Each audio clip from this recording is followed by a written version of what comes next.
The Ancient City. A study on the religion, laws, and institutions of Greece and Rome. Numa Denis Fustel De Coulanges. Book 3rd, The City. Chapter 4, The City. Civitas and herbs, either of which we translate by the word city, were not synonymous words among the ancients.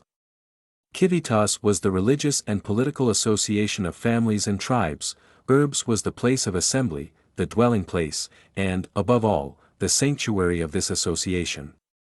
We are not to picture ancient cities to ourselves as anything like what we see in our day. We build a few houses, it is a village. Insensibly the number of houses increases, and it becomes a city, and finally, if there is occasion for it, we surround this with a wall. With the ancients, a city was never formed by degrees, by the slow increase of the number of men and houses.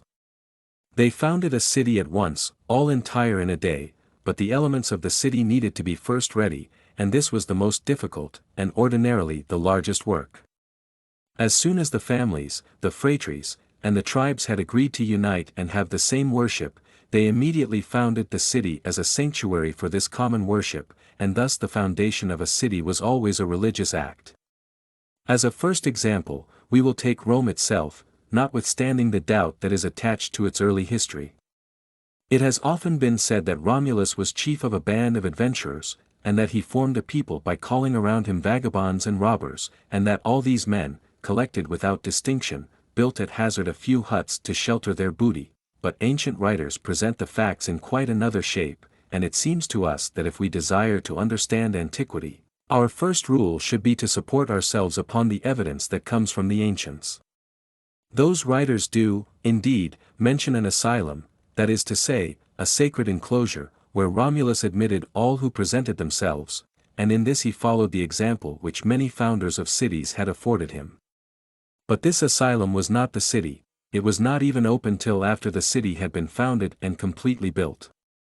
It was an appendage added to Rome, but was not Rome.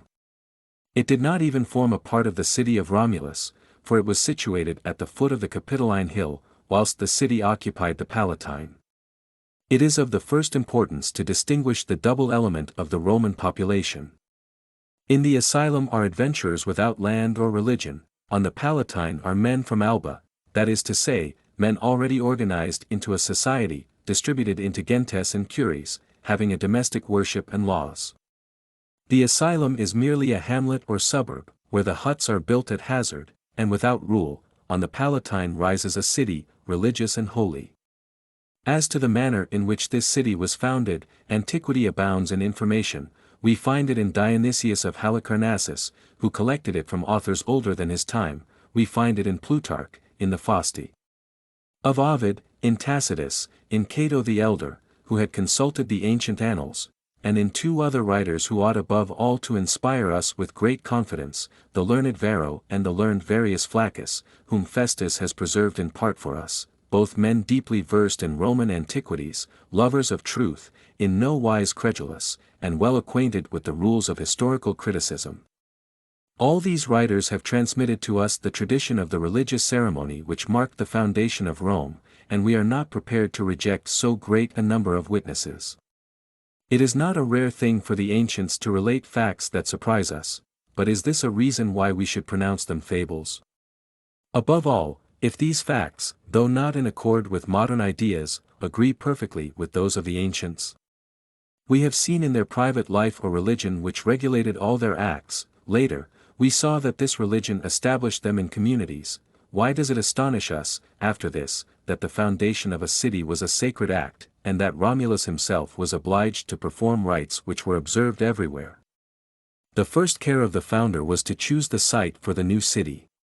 But this choice, a weighty question, on which they believed the destiny of the people depended, was always left to the decision of the gods. If Romulus had been a Greek, he would have consulted the oracle of Delphi; if a Samnite, he would have followed the sacred animal, the wolf, or the green woodpecker. Being a Latin, and a neighbor of the Etruscans, initiated into the augurial science, he asks the gods to reveal their will to him by the flight of birds. The gods point out the Palatine. The day for the foundation having arrived, he first offers a sacrifice. His companions are ranged around him, they light a fire of brushwood, and each one leaps through the flame. The explanation of this rite is, that for the act about to take place, it is necessary that the people be pure, and the ancients believed they could purify themselves from all stain, physical or moral, by leaping through a sacred flame. When this preliminary ceremony had prepared the people for the grand act of the foundation, Romulus dug a small trench, of a circular form, and threw into it a clod of earth, which he had brought from the city of Alba. Then each of his companions, approaching by turns, following his example, threw in a little earth, which he had brought from the country from which he had come. This rite is remarkable, and reveals to us a notion of the ancients to which we must call attention. Before coming to the Palatine, they had lived in Alba, or some other neighboring city. There was their sacred fire, there their fathers had lived and been buried. Now, their religion forbade them to quit the land where the hearth had been established, and where their divine ancestors reposed. It was necessary, then, in order to be free from all impiety, that each of these men should employ a fiction, and that he should carry with him, under the symbol of a clod of earth, the sacred soil where his ancestors were buried, and to which their manes were attached. A man could not quit his dwelling place without taking with him his soil and his ancestors. This rite had to be accomplished, so that he might say, pointing out the new place which he had adopted, "This is still the land of my fathers. Terra patrum, patria. Here is my country, for here are the manes of my family." The trench into which each one had thrown a little earth was called Mundus.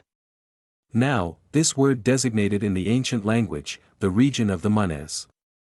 From this place, according to tradition, the souls of the dead escaped 3 times a year, desirous of again seeing the light for a moment. Do we not see also, in this tradition, the real thought of these ancient men? When placing in the trench a clod of earth from their former country, they believed they had enclosed there the souls of their ancestors. These souls, reunited there, required a perpetual worship, and kept guard over their descendants. At this same place Romulus set up an altar, and lighted a fire upon it. This was the holy fire of the city. Around this hearth arose the city, as the house rises around the domestic hearth. Romulus traced a furrow which marked the enclosure. Here, too, the smallest details were fixed by a ritual. The founder made use of a copper plowshare, his plow was drawn by a white bull and a white cow. Romulus, with his head veiled, and in the priestly robes, himself held the handle of the plow and directed it, while chanting prayers. His companions followed him, observing a religious silence. As the plow turned up clods of earth, they carefully threw them within the enclosure, that no particle of this sacred earth should be on the side of the stranger. This enclosure, traced by religion, was inviolable. Neither stranger nor citizen had the right to cross over it. To leap over this little furrow was an impious act. It is a Roman tradition that the founder's brother committed this act of sacrilege, and paid for it with his life. But, in order that men might enter and leave the city, the furrow was interrupted in certain places. To accomplish this, Romulus raised the plow and carried it over. These intervals were called Portae. These were the gates of the city. Upon the sacred furrow, or a little inside of it, the walls afterwards arose. They also were sacred. No one could touch them, even to repair them, without permission from the pontiffs. On both sides of this wall a space, a few paces wide, was given up to religion, and was called the Pomoerium. On this space no plow could be used, no building constructed. Such, according to a multitude of ancient witnesses, was the ceremony of the foundation of Rome. If it is asked how this information was preserved down to the writers who have transmitted it to us, the answer is, that the ceremony was recalled to the memory of the people every year by an anniversary festival, which they called the birthday of Rome. This festival was celebrated through all antiquity, from year to year, and the Roman people still celebrate it today, at the same date as formerly, the 21st of April. So faithful are men to old usages through incessant changes. We cannot reasonably suppose that such rites were observed for the first time by Romulus.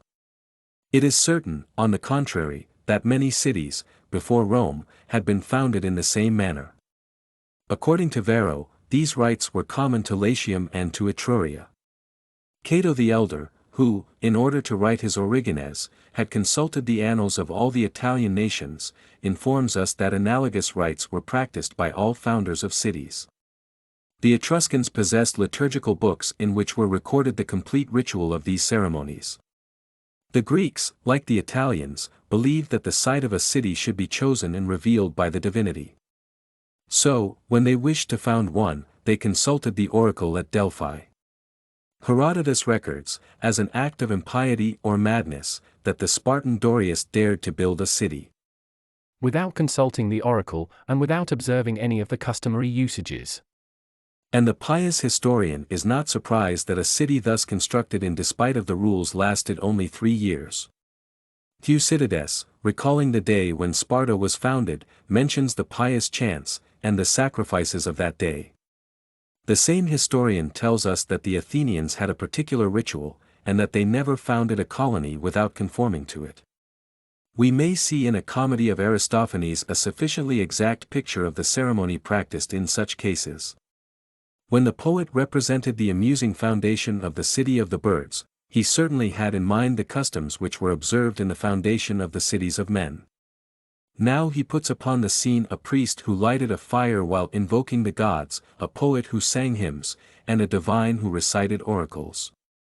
Pausanias traveled in Greece about Adrian's time. In Messenia he had the priests describe to him the foundation of the city of Messene, and he has transmitted this account to us. This event was not very ancient, it took place in the time of Epaminondas. 3 centuries before, the Messenians had been driven from their country, and since that time they had lived dispersed among the other Greeks, without a country, but preserving their customs and their national religion with pious care. The Thebans wished to restore them to Peloponnesus, in order to place an enemy on the flank of the Spartans, but the most difficult thing was to persuade the Messenians. Epaminondas, having superstitious men to deal with, thought it his duty to circulate an oracle predicting for this people a return to their former country. Miraculous apparitions proved to them that their gods, who had betrayed them at the time of the conquest, had again become favorable.